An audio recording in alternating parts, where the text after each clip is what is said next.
achats. Je ne vous en ai pas fait depuis un petit moment maintenant. Et j'ai beaucoup de choses à vous présenter. Notamment des jeux vidéo et surtout une énorme quantité de DVD. Donc contrairement à ma méthode habituelle, cette fois je vais pas m'attarder sur les synopsis des films, sauf pour les films que je ne connais pas du tout. Donc on commence avec des jeux vidéo. Donc j'ai acheté 5 jeux PlayStation 4. Le premier c'est Dragon Ball Xenoverse, sur lequel je ne vais pas m'étendre puisque j'ai fait 2 vidéos dessus. Je peux juste dire que c'est un bon jeu de combat beat'em all. Voilà, un bon jeu Dragon Ball. Même si, à mon grand regret, je trouve qu'il manque un petit peu de capacité de coup. J'aurais bien aimé qu'en fait, il y ait une possibilité, comment on peut dire ça, qu'il y ait une des cachettes qui soit utilisée afin de rajouter un potentiel de 4 coups à notre personnage, parce que je trouve que du coup on tourne un petit peu en rond et on a un peu la pression de refaire encore et encore les mêmes combats. Je trouve ça un peu dommage, mais il n'empêche que le jeu est sympa et le mode histoire est particulièrement cool. Donc j'ai bien aimé, j'attends le 2, même si je pense qu'il va pas apporter énormément de changements. J'y jouerai, je l'achèterai pas à la sortie, mais sûrement quand il sera passé en dessous de 30 € comme d'habitude. Ensuite, j'ai acheté Dragon Age Inquisition, que j'avais découvert pour la première fois via une vidéo du petit ASMR. Et j'ai fait à peu près un tiers du jeu. J'ai stoppé parce que entre temps j'ai fait Destiny, Dragon Ball Xenoverse, et là je suis dans Batman Arkham Knight. Mais qu'est-ce qui m'a fait stopper, c'est que j'ai un petit peu de mal avec le système de combat que je trouve un petit peu archaïque et daté. Je le trouve pas... Enfin j'ai un peu du mal à me mettre dedans, même si l'histoire est plutôt sympa. Et le jeu est un bon RPG, hein, ça on peut pas lui enlever, avec énormément de possibilités de jeu. Avec beaucoup de quêtes annexes, avec beaucoup de personnalisation, avec de nombreux ennemis. Le jeu est plutôt beau, même si c'est pas magnifique pour sa date de sortie, c'est plutôt pas mal. Voilà, donc c'est un bon RPG, mais j'ai un petit peu de mal avec le système de combat. Ensuite, un jeu qui m'a pour l'instant plutôt déçu, il s'agit de Final Fantasy Type 0 HD, qui est un portage de la PSP. Je l'avais pris aussi parce qu'à l'intérieur on devait avoir la démo jouable de FF15, mais malheureusement la date de péremption, bah oui c'est ça, hein, de la démo est passée puisque le code était valable jusqu'en avril 2016. Donc j'ai pas eu de chance, mais c'est pas grave. Le jeu, donc je l'ai payé 10 € en solde, c'est pour ça que je l'ai pris. Bon, graphiquement c'est de la PSP en HD, donc c'est pas magnifique, mais bon, ça fait pas pleurer du sang non plus. Par contre, moi c'est d'autres choses qui me déplaisent avec ce jeu. Au début je trouvais le système de combat plutôt sympa, et le fait qu'on ait beaucoup de personnages c'était rafraîchissant. Mais je me suis rendu compte en avançant dans le jeu qu'en fait c'était pas si bien que ça, parce que on s'attache pas du tout aux personnages, il y en a trop, on n'arrive pas à les connaître. Au bout d'une dizaine d'heures de jeu, j'avais toujours pas compris qui était qui faisait quoi, les personnalités de chacun. Et surtout j'ai l'impression que les missions c'est toujours la même chose. On avance dans des couloirs, on tue toujours les mêmes ennemis, et j'ai trouvé ça vraiment très lassant. Aussi au niveau des dialogues, j'ai pas du tout accroché. Donc j'ai trouvé les personnages assez gnangnang. Et alors c'était peut-être encore plus lié au doublage anglais, mais franchement j'ai pas du tout accroché. Donc c'est dommage. Je pense que je vais quand même le finir pour la forme. Mais pas fan. Ensuite, Destiny, le roi des corrompus, sur lequel j'ai fait une vidéo que vous avez vraiment bien accueillie d'ailleurs, hein, la plupart vous l'avez bien aimé. Édition légendaire que j'avais acheté d'occasion, mais j'avais acheté en fait toutes les extensions via le PlayStation Network en solde. Donc il m'a coûté 25 € total, l'édition légendaire.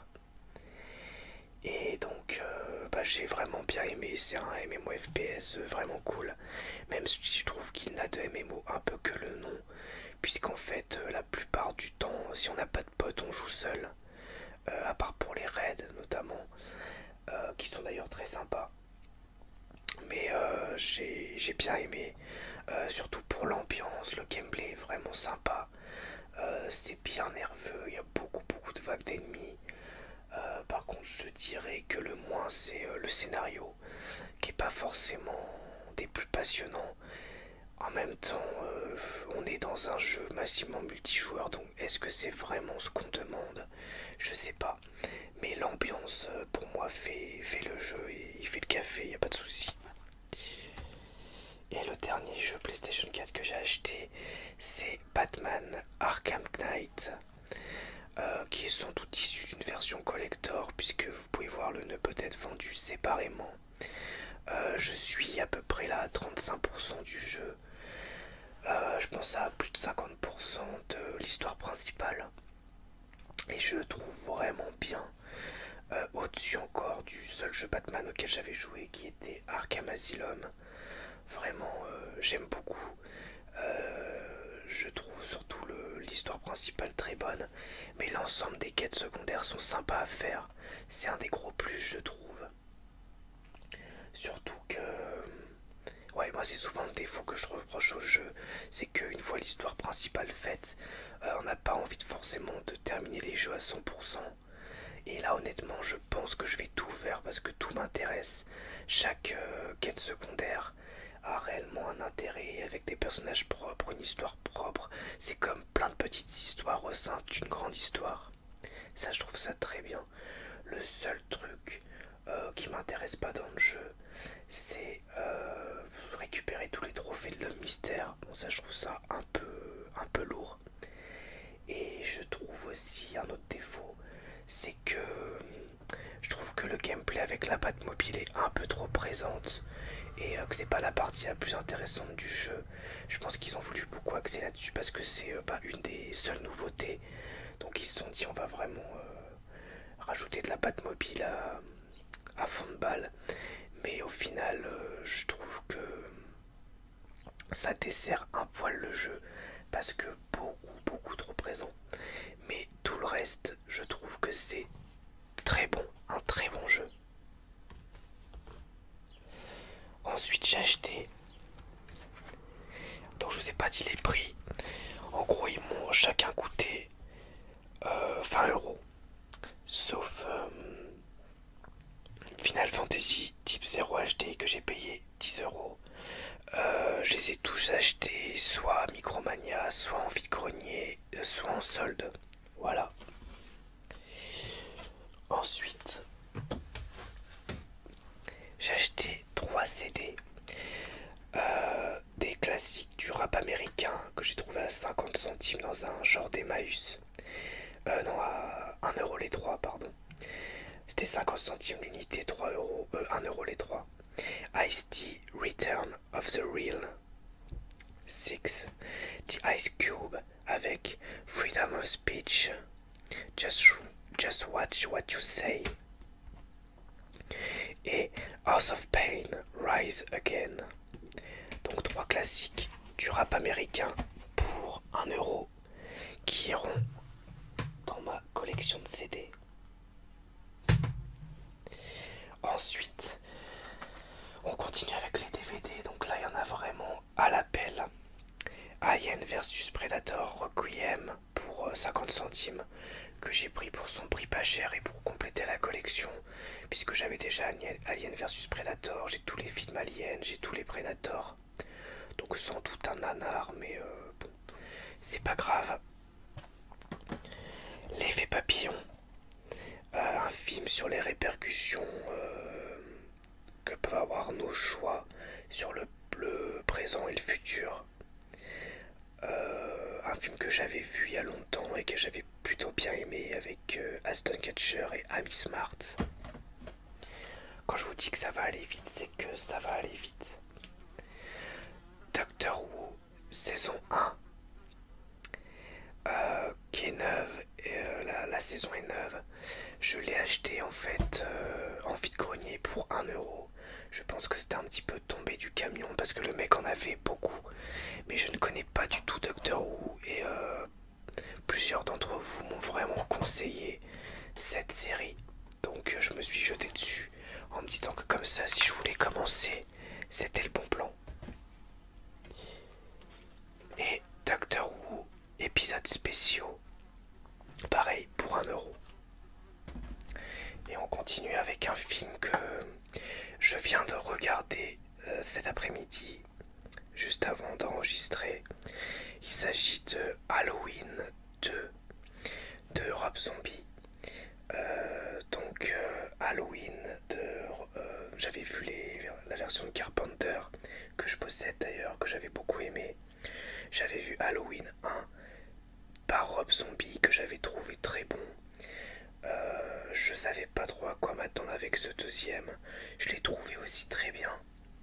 Tout simplement parce que assez proche de l'univers de Rob Zombie, avec des passages un petit peu fantasmagoriques, un petit peu à la limite entre le rêve et la réalité, que j'ai trouvé pas mal du tout. Le film est encore plus violent et gore que le premier.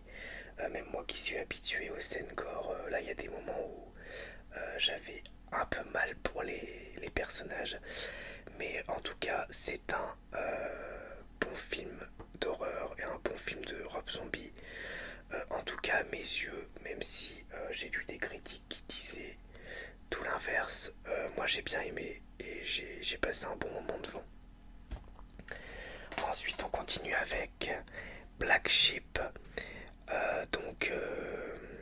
Un film qui me fait un petit peu penser à Brain Dead de Peter Jackson, dans le sens où c'est un genre de film d'horreur série Z qui se prend pas du tout au sérieux, mais qui est quand même plutôt bien foutu, qui fait beaucoup rigoler, avec des histoires de moutons carnivores en fait, tout simplement, et c'est vraiment rigolo, aussi assez gore. Mais voilà, si vous aimez les films d'horreur qui se prennent pas au sérieux, un petit peu débiles, mais sanglants, je vous le conseille. De toute façon, avec un speech comme ça ne pouvait être qu'une série Z.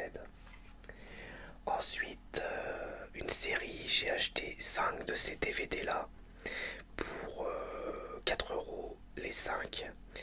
Il s'agit des Transformers. Donc pourquoi est-ce que je les ai achetés? Parce que j'ai fait des vidéos sur les figurines Transformers. Vous avez bien aimé cette vidéo, j'en ai racheté des figurines. Seulement comme je connais pas tellement, à part les films de Michael Bay, je me suis dit que j'allais me pencher plutôt directement sur la série, la première série d'origine. Et voilà, je suis dans ma période de dessin animé des années 80, donc voilà, je vais me lancer bientôt dans Transformers. Toujours dans les séries à 1€ que j'avais acheté en vide-grenier, avec les Doctor Who, Twin Peaks saison 2 partie 2, Twin Peaks, hein, série culte, dont je n'ai que la saison 1 et je n'ai pas la saison 2 partie 1. C'est une série culte d'ailleurs, hein, que je n'ai, de David Lynch, rien que ça, mais que je n'ai toujours pas vu. Donc je ne peux rien vous en dire, si ce n'est que je sais que c'est excellent, avec une ambiance vraiment très particulière. Mais j'attendrai d'avoir la saison 2 partie 1 pour tout regarder d'un seul coup. Ensuite, The Machinist, que je n'ai pas vu, de Christian Bale, réalisé avec Christian Bale est réalisé par Brad Anderson. Donc un film où on a un Christian Bale qui ne dort plus, qui commence à péter un petit peu un câble et qui pense qu'il y a un genre de complot autour de lui. Voilà. Ensuite on a E.T. l'extraterrestre de Steven Spielberg. Donc est-ce que j'ai réellement besoin de parler de E.T. E.T. qui est donc un film qui a marqué beaucoup de gens, que ce soit pendant leur enfance ou plus tard, où en fait on a un alien qui est échoué sur Terre, qui est recueilli par un enfant, et le but de E.T. c'est de retourner sur sa planète, voilà, avec la scène culte du vélo qui vole, qui est aujourd'hui, qui fait partie aujourd'hui vraiment de la culture populaire que tout le monde connaît, même des gens qui n'ont jamais vu le film d'ailleurs. Donc 1 € j'avais payé E.T. et 1 € The Machinist en magasin cash. Miami Vice, de flic à Miami. Donc un film de Michael Mann qui est en fait clairement un hommage aux séries policières des années 80 avec un duo policier, ce qui est un grand classique dans ce genre de film. Je l'avais vu au cinéma à l'époque, mais ça commence à remonter, hein, puisque le film il date de 2004, donc ouais, ça fait 12 ans. Donc je ne m'en souviens plus, je sais que j'avais passé un bon moment, mais en même temps, il y a 12 ans, j'avais 16 ans, 15-16 ans, donc j'étais jeune, donc à voir. Un film que je n'ai jamais vu ensuite, un film catastrophe par Roland Emmerich, réalisateur entre autres d'Independence Day, mais aussi, si je ne dis pas de bêtises, du Godzilla, l'avant-dernier, où on trouve notamment un Jean Reno avec un accent français à couper au couteau et un mâcheur de chewing-gum compulsif. Et donc c'est du Emmerich à mon avis, c'est-à-dire c'est un gros blockbuster avec beaucoup de moyens, où il faut pas trop s'attarder sur le fond ou sur les incohérences j'imagine, mais plus sur passer un moment sympathique, voilà c'est tout. C'est une édition dit collector, donc de l'époque, hein, c'est-à-dire qu'en fait il comprend 2 DVD avec beaucoup de bonus. Ensuite, The Grudge 2, réalisé par Sam Raimi. D'après ce que je peux lire ici, c'est pris présente, à moins que ce soit produit par, mais je pense que c'est lui qui l'a réalisé. C'est écrit Takashi Shimizu. Donc je sais pas si c'est ça c'est la version américaine puisqu'il y a une version japonaise. Je sais pas si Rémi l'a produit la version américaine, mais si c'est réalisé par le même réalisateur ou si c'est lui qui l'a réalisé. J'imagine que c'est lui qui l'a réalisé sur l'œuvre à la base de Takashi Shimizu. Donc je l'avais vu au cinéma, il m'avait fait vraiment peur. Enfin moi The Grudge c'est vraiment une ambiance qui me fait vraiment très peur. Donc je sais pas si c'est un grand film d'horreur ou pas. Comme d'habitude j'imagine que la version américaine est sans doute en dessous de la version japonaise. Mais qu'importe. Ensuite on a Hooligan avec Elijah Wood et Charlie Hunnam, un film que j'ai bien aimé de par son ambiance, sa représentation des hooligans de l'Angleterre, des différents clubs de foot, etc. Enfin des différents clubs de hooligans plutôt, parce que c'est pas des clubs de foot. Charlie Hunnam qu'on reconnaît pas trop ici, parce qu'on a plus tendance à le voir avec une barbe, notamment il joue l'acteur principal de la série Sons of Anarchy. Et Elijah Wood, est-ce que j'ai besoin de le présenter, hein, qui a fait pas mal de films et qui est très connu pour son rôle dans Le Seigneur des Anneaux. Donc Weekend, ouais, j'ai bien aimé, même si je dirais petit bémol, puisqu'au niveau du scénario, à la moitié du film, j'avais déjà deviné à peu près tout ce qui allait se passer ensuite, tous les tenants et aboutissants du film. Mais n'empêche que j'ai passé un bon moment devant et que j'ai bien aimé. Ensuite, The Expendables, unité spéciale. Bon ben, rien à dire dessus. J'adore les films d'action des années 80 pour leur côté un petit peu décomplexé, débile, pas prise de tête. On est complètement dedans, c'est un hommage à ces films-là, avec une grosse palette d'acteurs cultes du cinéma d'action, qui sera encore embellie ensuite avec Expendables 2 et 3. Toujours dans les films d'action, le frelon vert avec Bruce Lee, alias The Green Hornet, ou The Green Hornet, en version remasterisée. Donc moi je n'avais vu que la version récente du film, quand j'ai vu qu'il y avait une version avec Bruce Lee qui était en fait à la base une série qui est sortie en téléfilm, ce film là, et que donc c'était un des rôles qui avait rendu populaire Bruce Lee en Occident. Je me suis dit que j'allais le prendre. Il m'a coûté 1 € et en plus je trouvais la boîte vraiment jolie avec ses reflets. Ben, ça m'a donné envie de l'acheter en fait. Donc voilà, à voir.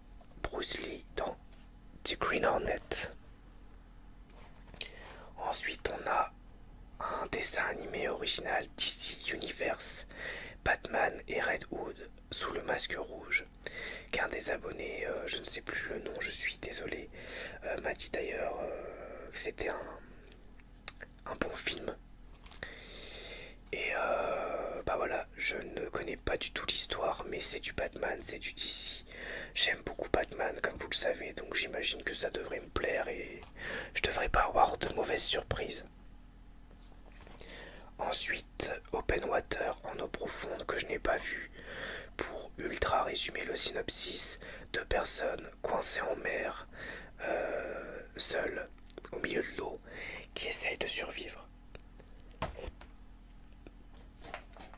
Ensuite, on a les maîtres de l'univers. Donc pourquoi les maîtres de l'univers? J'ai acheté 6 DVD, ce qui fait une trentaine d'épisodes. Vous pouvez voir la phrase culte ici par le pouvoir du crâne ancestral. Donc moi c'est un dessin animé que je n'ai pas connu puisque j'étais trop jeune en fait à l'époque. J'étais même plus que trop jeune, j'étais même peut-être pas encore né. Attendez, je regarde. Parce que moi je suis né en 88, ou en tout cas soit c'était à peu près dans ces eaux-là, soit c'était un peu avant. Mais à force de voir en fait des vidéos de Cosmic Key ASMR dessus, et après avoir vu de mes yeux la collection de figurines de Cosmic, bah, j'ai eu trop envie de regarder, donc je m'y suis mis. Et je dois avouer que pour l'instant j'aime vraiment bien. À ma grande surprise, déjà la VF est vraiment bonne. Elle est... Alors je sais pas si c'est lié aux années 80, mais je trouve que la VF est largement meilleure que beaucoup de dessins animés des années 90. Et ensuite, je trouve le rythme vraiment... ça va vite, il se passe beaucoup de choses. C'est vraiment très agréable à regarder. Même si forcément c'est un petit peu vieilli, il y a un côté un peu cheap par moment. Mais je trouve que ça rajoute vraiment beaucoup de charme aussi à ces dessins animés là. Donc ouais, pour l'instant j'aime vraiment beaucoup les maîtres de l'univers. Faut dire que je n'ai regardé que 4 épisodes pour l'instant sur les 30 que j'ai en DVD. Il y a un côté un petit peu mélange entre ce qui marchait bien d'ailleurs à l'époque, c'est-à-dire Conan, et un petit côté aussi Star Wars. Ensuite, Tintin, le secret de la licorne que j'ai eu à 50 centimes de Steven Spielberg et Peter Jackson. 50 centimes puisque centime ça n'existe pas même si c'est joli. Je l'avais vu au cinéma à l'époque, j'avais bien aimé. J'avais trouvé que c'était plutôt fidèle à la BD. Je l'avais trouvé très joli. J'avais juste un petit reproche, c'est que je trouvais que dans la deuxième partie du film ça allait un petit peu trop vite. C'était un peu typé film d'action. Bah, c'est simple, tout simplement parce que c'est ce qui marche et c'est ce qu'on attend d'un blockbuster pour pas s'ennuyer au cinéma. Mais du coup, à ce niveau-là, on perdait un petit peu de l'essence de la BD, qui est un peu plus posée, un peu plus calme. Ensuite, je l'ai eu pour 30 centimes, donc de Tintin. J'ai eu pareil le dernier des Mohicans à 30 centimes,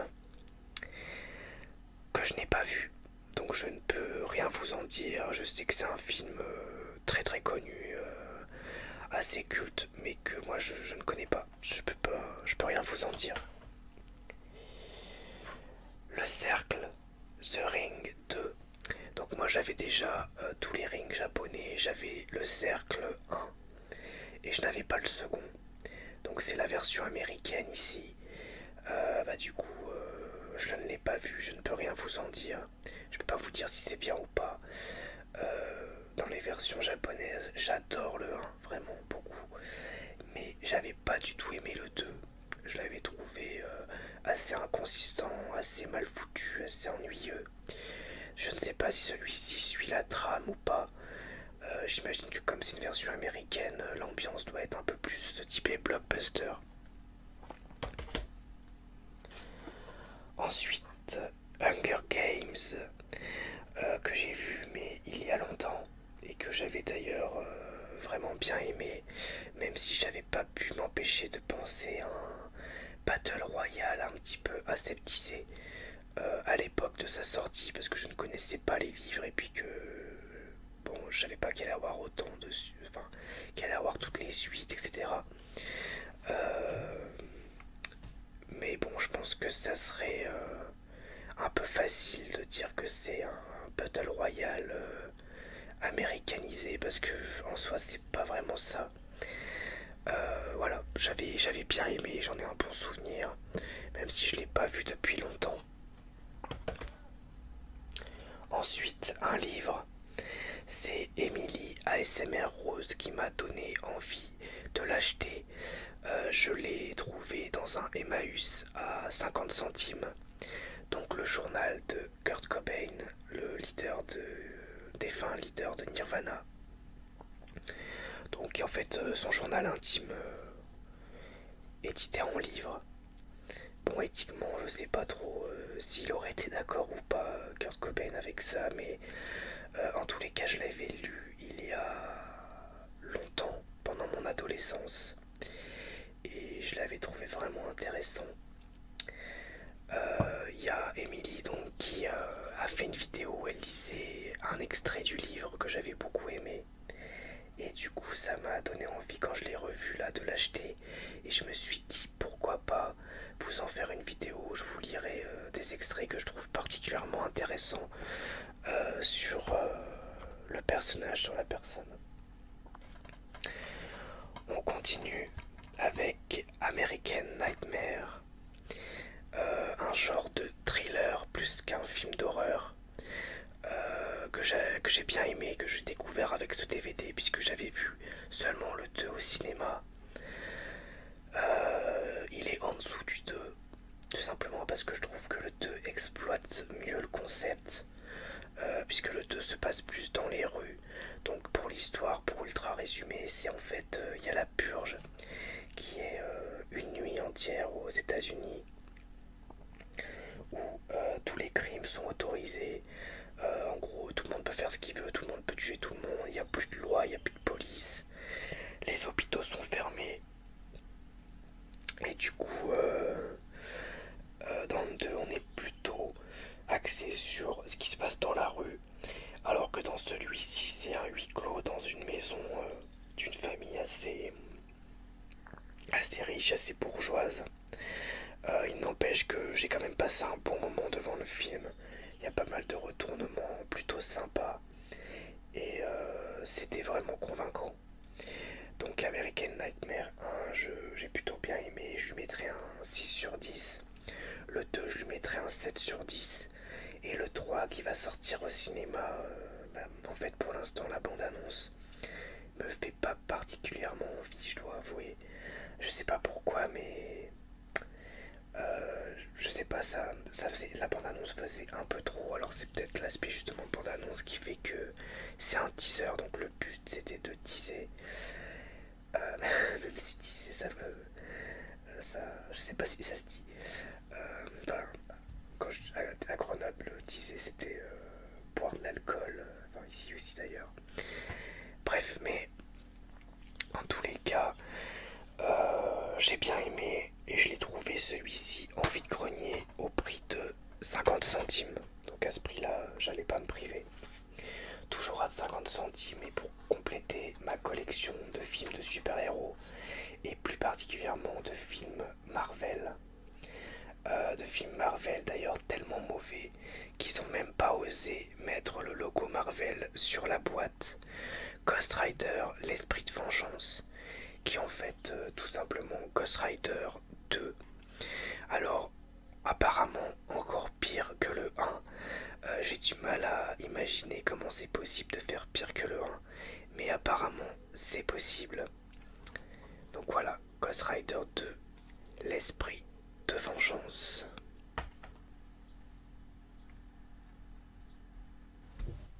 Et on continue avec Taken 2, avec Liam Neeson. Dans la droite lignée du premier, seulement dans la première partie, enfin dans une partie du film, c'est en fait lui qui se fait enlever et c'est sa fille qui part le sauver. Bon, finalement après il redevient un petit peu le héros du film. Ensuite, on a Robocop 2 et Robocop 3 que je n'ai pas vu. Je les ai pris tout simplement parce que j'avais déjà Robocop 1 et du coup ils m'ont fait de l'œil. Ensuite on a deux films Robin des Bois. Le premier c'est le Robin des Bois avec Russell Crowe par Ridley Scott. Celui-ci je ne l'ai pas vu, c'est le Robin des Bois le plus récent. Et celui-ci c'est celui avec Kevin Costner, Robin des Bois, le prince des voleurs, qui était un de mes films préférés étant enfant, de par son côté action mais aussi sa touche d'humour vraiment omniprésente. Donc tout cela je les ai eu à 1 € en vide-grenier et 50 centimes pour les Robocop. Ensuite en magasin cash, oui j'ai pas enlevé le prix d'ailleurs, 1,20 €, Hypertension avec Jason Statham. Donc Hypertension c'est une série de films d'action, enfin il n'y en a que deux, que j'aime vraiment bien parce que je les trouve complètement débiles et drôles, bourrés de références. Et ouais, j'aime beaucoup Hypertension, il y a vraiment beaucoup de références, que ce soit à d'autres films, au monde du jeu vidéo ou à plein d'autres choses. Et en plus Statham c'est un acteur pour lequel j'ai vraiment de la sympathie. Donc j'avais le 2 et maintenant j'ai eu le 1. Ensuite un film vraiment pas terrible, c'est le moins qu'on puisse dire, qui a été beaucoup critiqué, considéré comme un des pires films Batman. Il s'agit de Batman et Robin, où on trouve Arnold Schwarzenegger en Mr. Freeze, Chris O'Donnell en Robin, George Clooney en Batman, Uma Thurman en Poison Ivy et Alicia Silverstone, je pense en Batgirl. Bon déjà regardez ce costume de Batman, franchement c'est c'est pas possible. Ouais ça fait un peu cheap et ouais c'est... Oh, le film est sur le ton un petit peu de l'humour pendant du début à la fin, mais en fait ça marche pas du tout. Je trouve que les vannes sont vraiment mauvaises et franchement ça marche pas. Ensuite, Inglourious Basterds de Quentin Tarantino.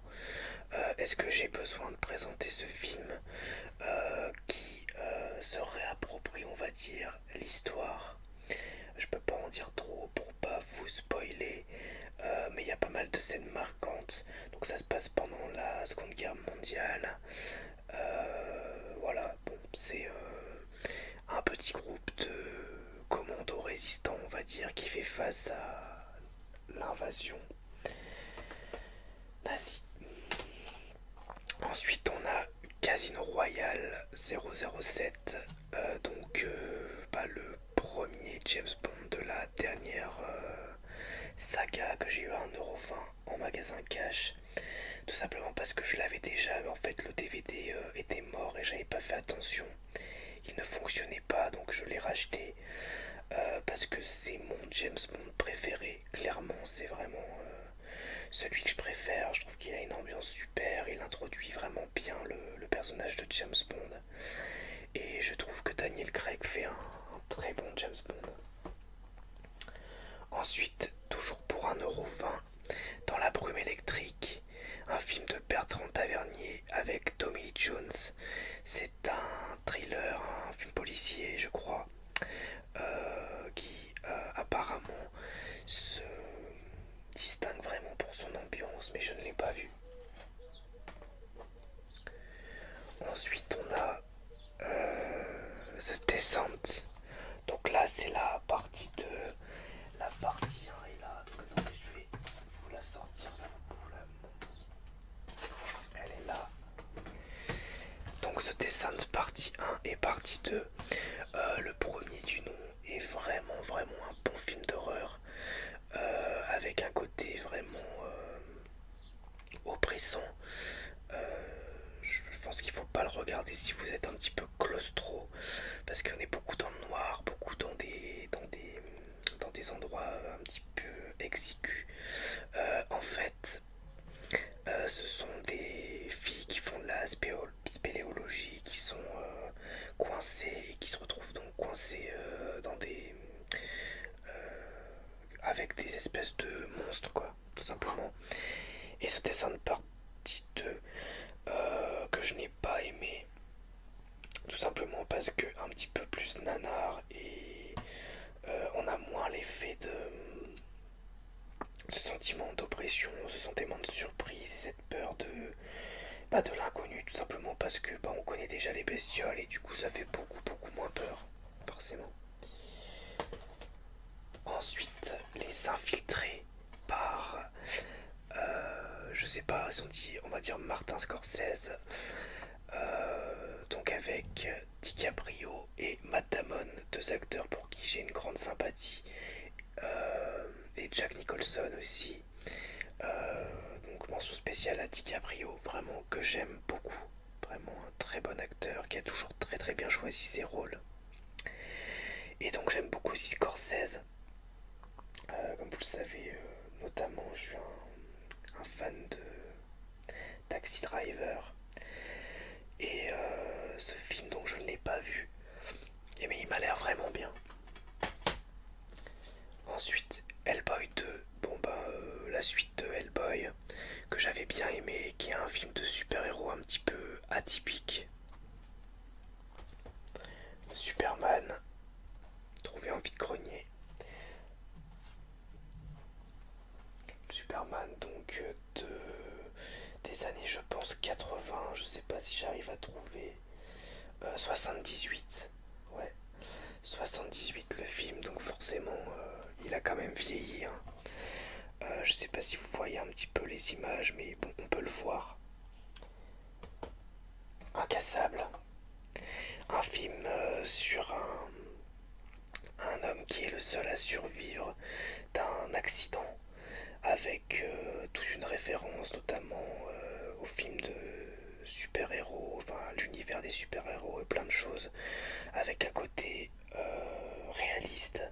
Vraiment un film que j'ai bien aimé, que j'avais vu d'ailleurs à l'époque au cinéma aussi, par Night Shyamalan, je sais pas si je le prononce bien, qui est aussi le réalisateur de Sixième Sens, du Village notamment,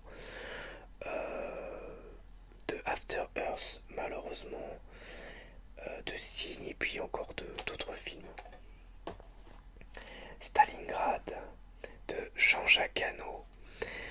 Donc comme vous le saviez, j'avais acheté un autre film du même nom en pensant que c'était celui-ci parce que j'avais un bon souvenir de celui-là, avec entre autres Jude Law, on peut voir ici, qui n'était pas encore très connu à l'époque.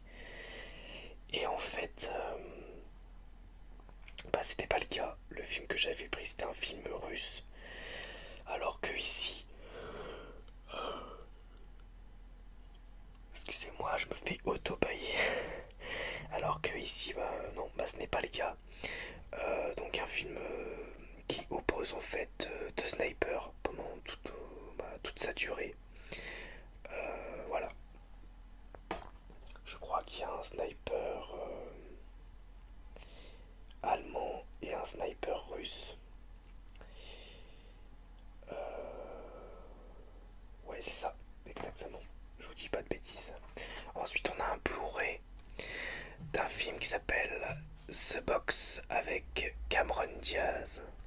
Donc The Box, c'est en fait une famille qui doit proposer une boîte où si elle appuie en fait sur le bouton de la boîte, il y a une personne qu'ils ne connaissent pas qui meurt, mais ils reçoivent une grosse somme d'argent.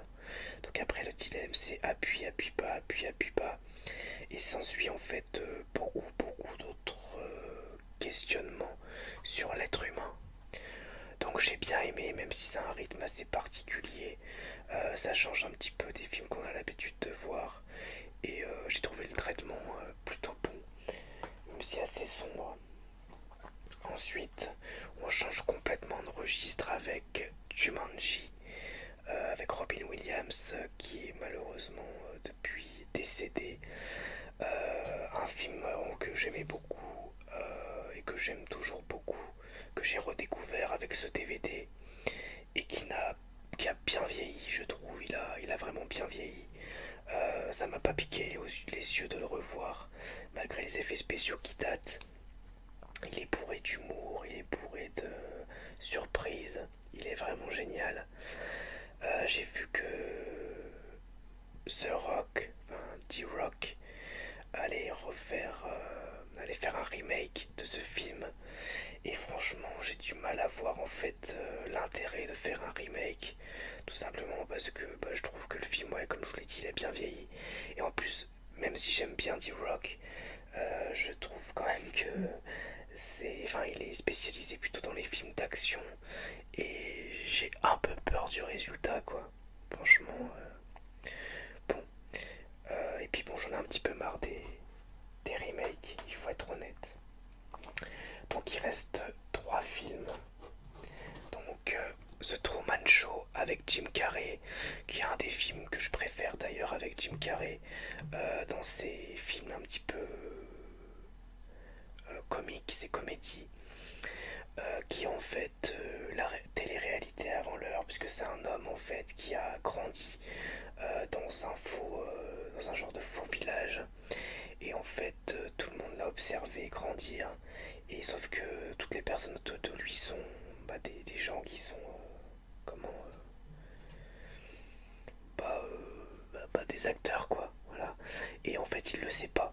Et il le découvre.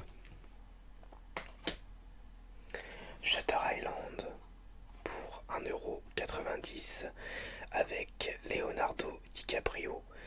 Un thriller que je n'ai pas vu.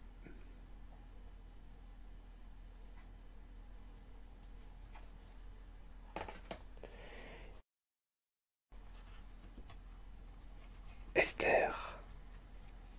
Donc Esther avec inclus la fin alternative pour 1 € qui vient de Magasin Cash. Esther qui était une bonne surprise, qui est un film d'horreur assez spécial avec une petite fille tueuse. Excusez les bâillements, je suis vraiment fatigué. Et donc voilà, j'avais bien aimé et la fin était une bonne surprise. Je m'y attendais pas du tout et du coup ça m'a donné envie de le revoir parce que je me suis dit que peut-être je pourrais le redécouvrir. Voilà donc pour ces derniers achats. J'espère en tout cas que la vidéo vous aura plu. Je ne vais pas pouvoir faire de vidéo avant un petit moment. Peut-être une semaine, peut-être 2 semaines, peut-être plus, je ne sais pas trop. Donc en tout cas en attendant, n'hésitez pas à rejeter un petit peu les plus de 200 vidéos qui sont présentes sur ma chaîne si vous en avez envie, ou à aller faire un tour sur d'autres chaînes ASMR de collègues.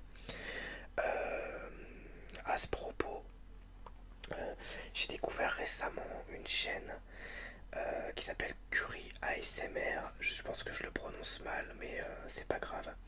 Qui est en fait une chaîne spécialisée sur les mangas et les animés que j'ai beaucoup aimé, qui m'a fait découvrir, enfin qui va me faire découvrir puisque je viens juste de récupérer les épisodes, l'attaque des titans que je vais commencer ce soir.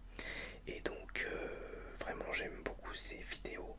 Donc si vous aimez un petit peu l'univers des mangas, l'univers des animés et que vous aimez les vidéos ASMR, ce que je ne doute pas puisque vous êtes ici, je vous mets le lien de sa chaîne en description.